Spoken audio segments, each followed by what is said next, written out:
Hello, I'm Roger Bisby from the Skillbuilder channel, and I'm out on site today with Sperrin Paving, and the sun's shining, and they're going to be laying some Tobermore paving products and building some walls. So I'm going to get involved and also tell you what's involved in laying these products.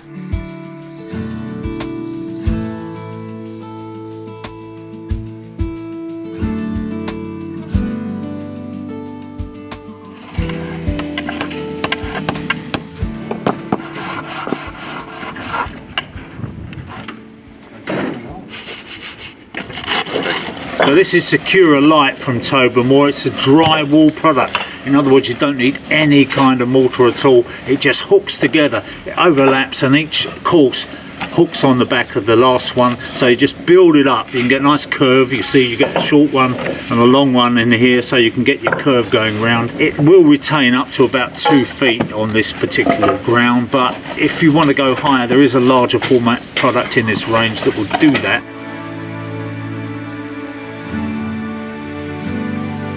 So the all-important thing when you're laying any kind of patio, any kind of paving, is to get those levels right, because if you don't, you've got water running into the house. It's a big job to put it right, isn't it? That's right. So what are you doing, Chris? What's your fall going to be, basically? Basically, for every metre, we want at least 10 mil. Yeah, okay, so how do you do that? Yeah, so we'll get a level at the house here. Yeah.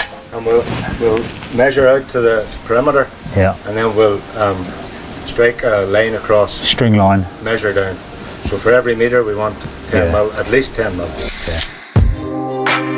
So when you're trying to get any kind of curve in, even if it's the edge of the patio, or in this case the walling, you want to find yourself a point where you can radius off. So they've stuck a peg in the ground here, and then they just bring the string line down to wherever that's going to start. Mark the thing out, just pull your string line taut, not too taut, and then just follow it round.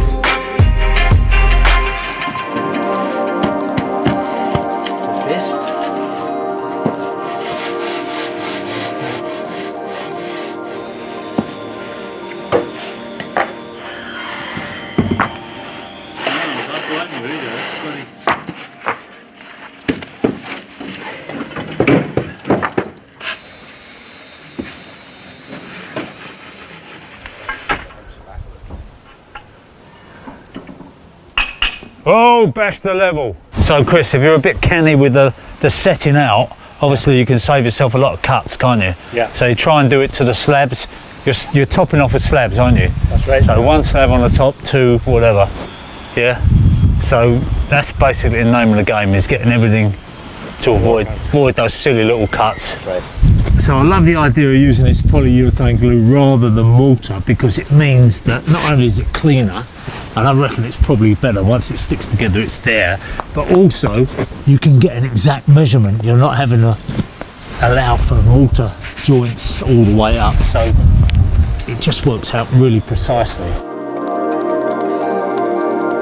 So if you haven't got one of those folding squares, you just want to check the right angle. You can do it by measuring 30 along here, 40 along there, and if it's at right angle, that third measurement will always be 50, and if it's not 50, then something is slightly out. Quite clever, really. Good one.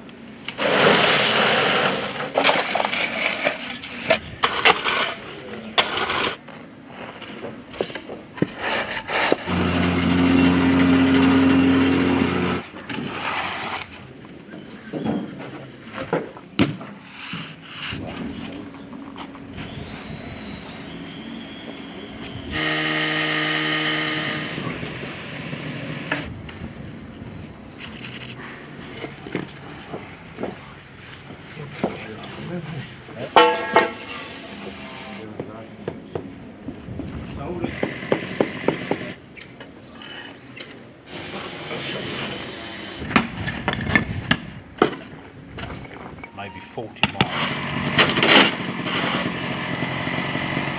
Now, it almost goes without saying that the key to any successful paving job is in the preparation. I know it's boring, nobody wants to do it, it's the bit nobody sees, but if you skimp on it, if you get the wrong contractor in to do the job and they don't spend enough time preparing that sub base, then everything goes downhill, quite literally sometimes, from there on. So make sure that that bit is done properly. And in this case, what we've got down is what they call a road stone, a type 1 MOT, that kind of thing, which is a lot of different size material which is compacted, pushed down on that earth, rolled through so that it's absolutely solid as a base. And then when you've got that solid, you can go over the top with your sand just to get the levels right and give yourself what we call a screed.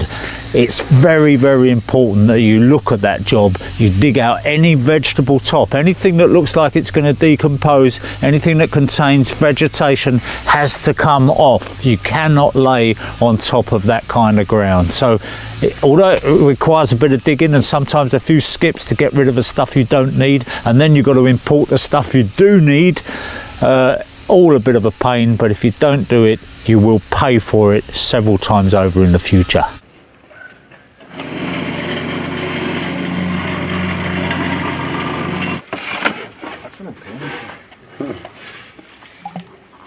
You know, it's like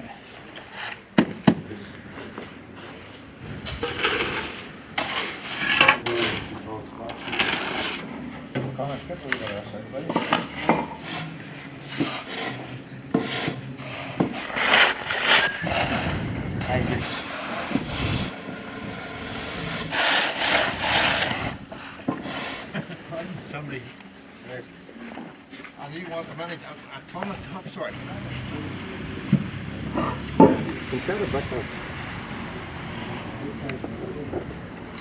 Now this is a critical bit because I've seen even very experienced paving contractors who don't get this right. What they're trying to do is a random staggered pattern with 5 different sizes of slab.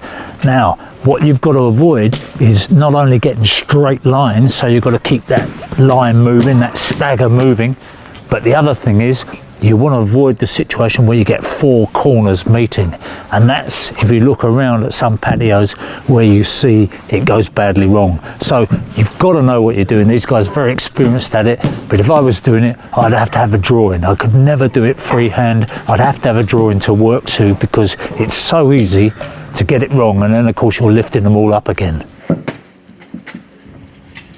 This stuff is just a screeding sand straight, yes. Okay. Sharp sand. Yeah, well that's what I would normally do, but I thought you might have a bit of cement in it. This product here, once it's graded, it's permeable. Yeah. So it lets a bit of water through it. Gotcha. So you've got it, if you lay it in cement, it doesn't allow that. No, fine. So coarse sand lets a bit of water through it. Yeah.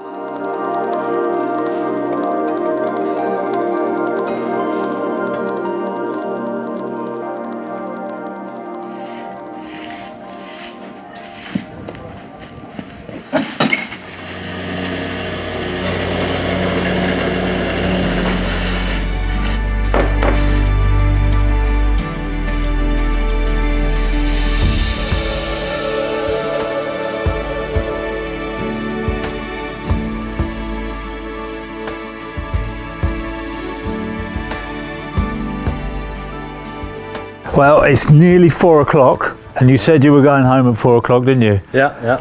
I've got to say, mate, that's not a bad day's work, you know. Hopefully tomorrow we'll finish all the historic paving.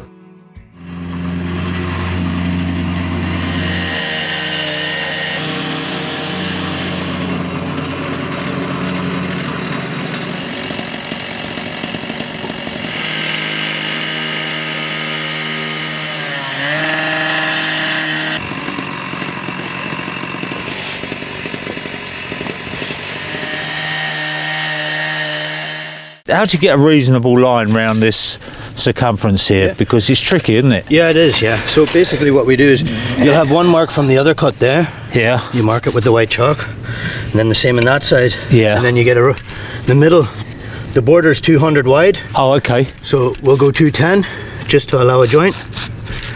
Put a couple of marks on it. Oh, okay. And then we just freehand it round. Yeah.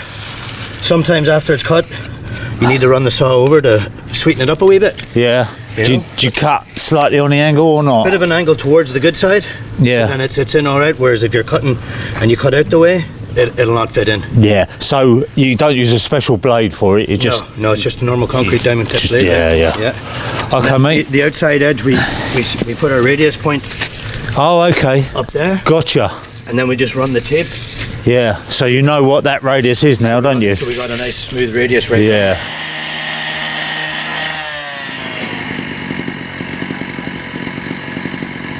So Paul, do you always dry bed your slabs? You don't do them on dabs of mortar? Well, for natural stone, natural stone, granite, sandstone flags, porcelain tiles, they'll all be bedded in a bed of mortar. Yeah. But any of Tobermore concrete products, it's all sharp sand.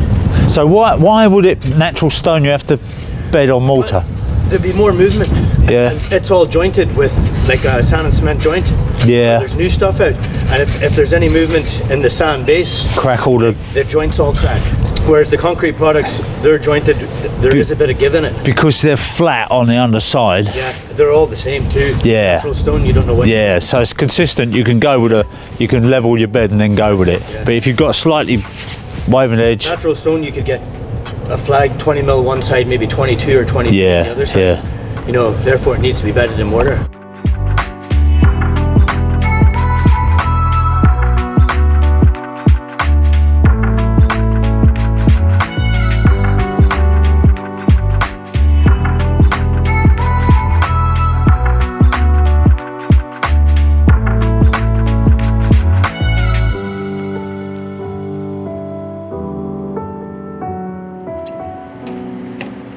Sperrin Paving are Tobermore approved contractors. Now, to become a Tobermore approved contractor, you need to show Tobermore 2 completed jobs. And not only the completed jobs which they will inspect, but they also need to see stages. So you need to photograph all the stages of the job, the important things like the ground preparation and so on, so that they can see that you know how to carry out every aspect of the job. So the details of those jobs would be the digging out and the setting out of the levels, then the laying of the sub base and the bedding layer, and then the block and the slab cutting. They'd need to see that you could cut those accurately, and then the finished job, of course, with all the rubbish cleared away and everything looking just as a customer would expect it. And importantly, you have to have been trading for at least 12 months. They want to see that you're an established business rather than some fly-by-nights. So if you're a contractor, you might be wondering what the benefits are of having this approval.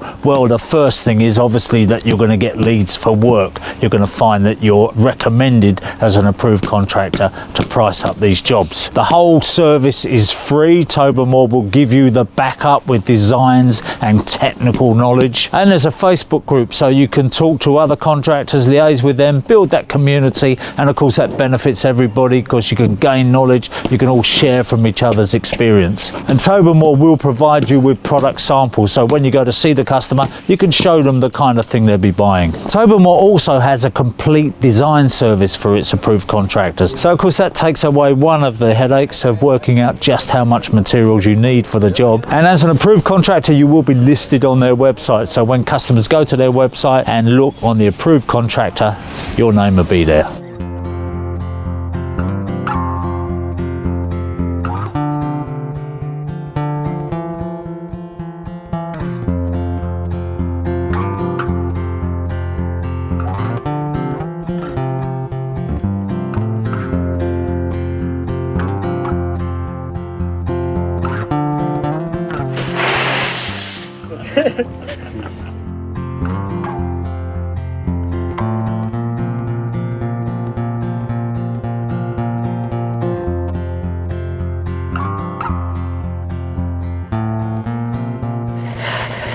So Chris, you put all these in, obviously to set the thing out and cut it. Yeah. And now you're taking them all out again. What's going on here?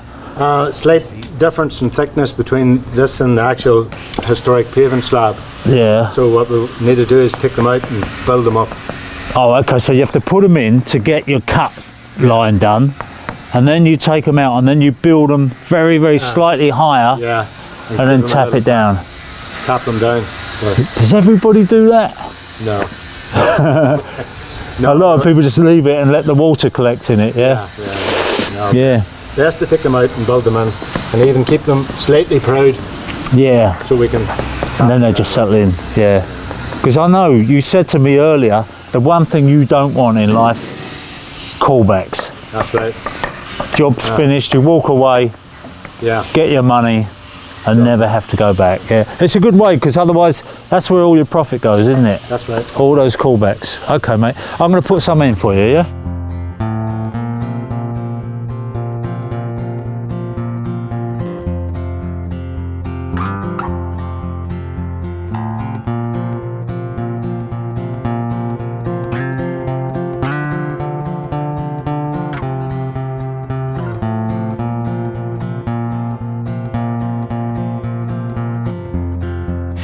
Come on! Yes! Yeah, get in there!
So what Chris is doing here, these are coping stones that go on the top of this block wall, and instead of mortaring them on, and we know that mortar, sometimes it cracks and things come adrift, he's using PU adhesive here, polyurethane adhesive, which sets, and quite honestly they won't go anywhere once that's set. And it's a much better way of doing it, really. It's a bit more expensive for sure, but it's a good method.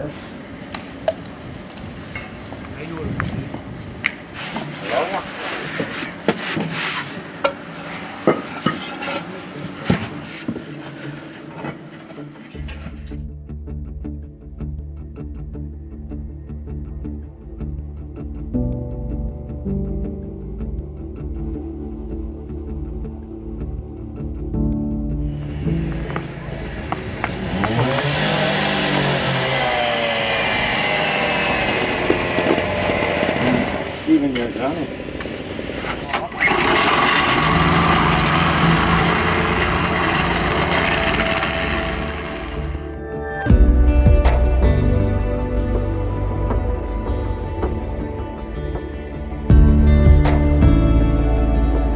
I can't believe it. What time is it? 3:30. Day 2. You're nearly done. Well, we're ready for the grouch, so we're getting on well. You're flying, mate. You're flying. So tomorrow, last day, do you reckon? Hopefully.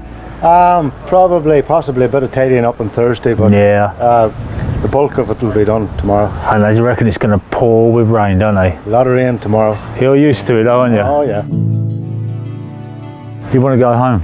I don't know why you want to go home. There's no pubs open.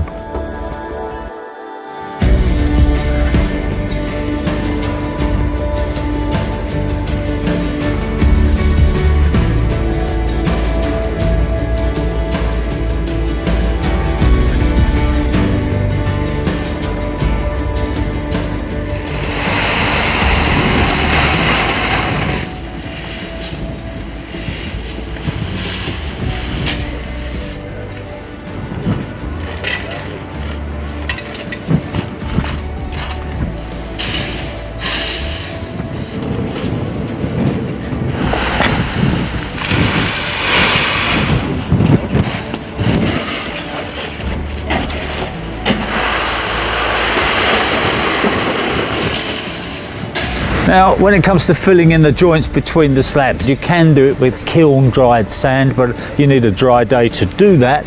And this resin-based product is a lot easier to use. It binds together, it resists the weed, it won't crack, and it's just a convenient product. But the great thing is you can put it in the wet. In fact, it works better in the wet. So even if it's not raining, just hose the patio down, brush this in, and you'll find that you've got a ready-made surface. You can get it in different colours as well, so you can get a bit of a contrast going if you want to. But the other way to fill the joints, if you've got a wider gap, is with sand and cement pointing, but that takes a bit of skill. If you're not good at that, then you can make a bit of a mess of the slabs. So this is a real convenience product that overcomes a lot of problems.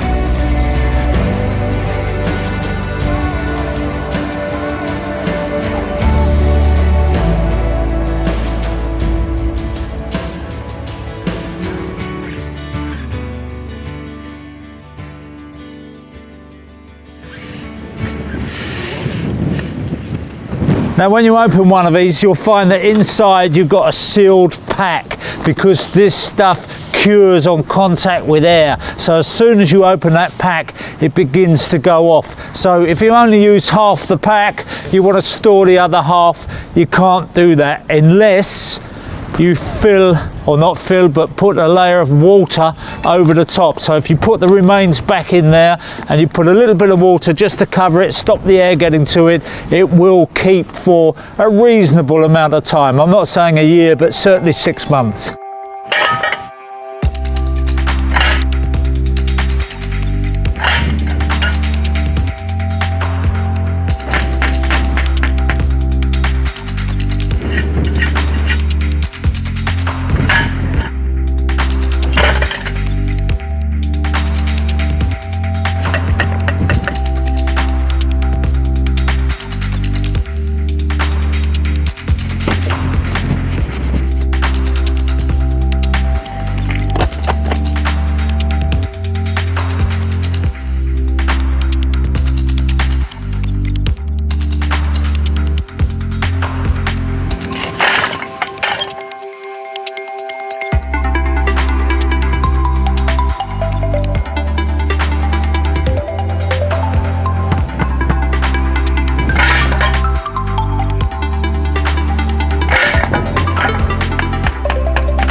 Here's another little tip that I picked up from the guys at Sperrin's.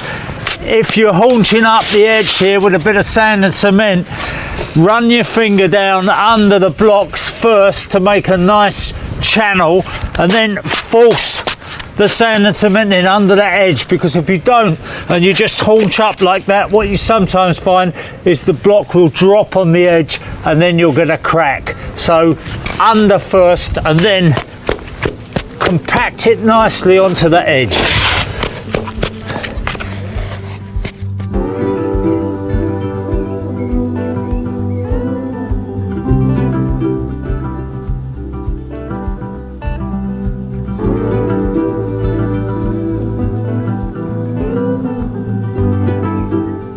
So this is the patio finished, 3 days, and it's looking remarkable, and everybody loves the look of a new patio. But how long does it stay looking good? This is the big problem with a lot of patios.